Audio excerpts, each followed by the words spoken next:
Hey guys, Lazy Little Pirate. I wanted to do another book review, or try another book review on The Five Love Languages by Gary Chapman. You have to bear with me. First of all, I got like crazy hair today. My hairdresser's been out for a couple months. But yeah, I know this book had like a crazy reputation in the beginning. I think he wrote it maybe even more than a decade ago. But I know Christian counselors and Christian colleges and a lot of different couple therapy were like looking into this book and like advising people to read it and stuff. So I didn't want to like just jump in on the craze and be like, yeah, it's awesome. But I wanted to explain why I think it's helpful. First and foremost, it's an easy read and it's split up into sections about the different love languages. There's five, obviously, and you can learn about each one, like how someone communicates it and how they want to be shown it. You know what I mean? So I think it's easy and it's a fun read.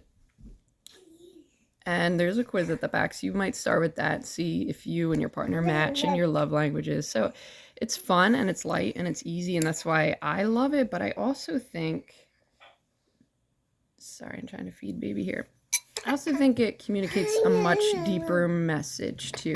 Even if your marriage is struggling and you're having a really hard time, maybe you're the only one who wants to work on it even.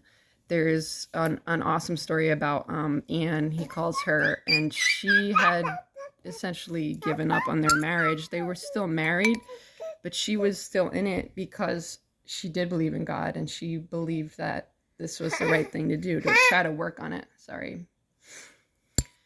Anyway, in the end, she had to find her husband's love language and start communicating it. And she did it all on her own, and she did it because of her faith. And I think it's a powerful story. They emphasize a verse about how Jesus loved those who hated him, and how we're supposed to love people that hate us too. And she said her husband had hated her for years, and he told her that. And I just think it was an emotional story for me actually to read.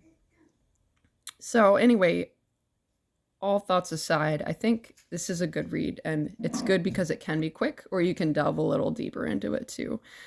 And it can be fun, but it also can be very serious, because I think in the end, right, if you want a healthy marriage and you are a believer, you want to show love in a way that your partner can understand. So this is a very practical book, and there are even tips at the end of every chapter, just like, hey, like fun ways to A, do things together, B, like speak encouraging words to your partner, or C, if doing things is important to them, like acts of service, like helping around the house, here's ways to do that. You know what I mean? So it's a good read.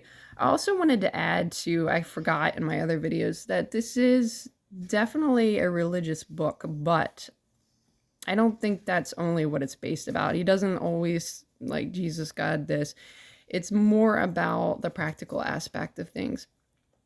How, hey, your partner may communicate in a different way than you have been communicating over the years. So you may need to learn a new love language, essentially, which is cool, right? It's something you would want to do for your partner if you want to have a healthy marriage.